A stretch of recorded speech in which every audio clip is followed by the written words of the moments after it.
Modes of transportation. Look around.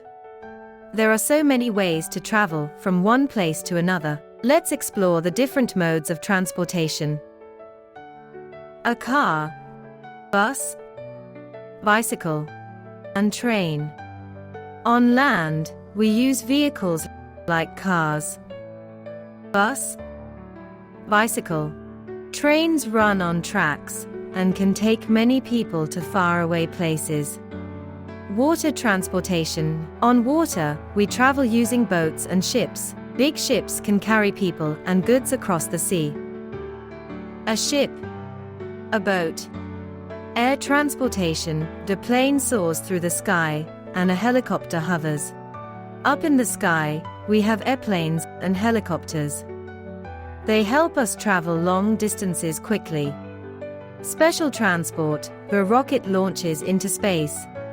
And beyond our world, rockets help astronauts explore space. Land, water, air, and even space. Each mode of transportation helps us explore the world in its own way. Thank you for watching. Please like, share, and subscribe.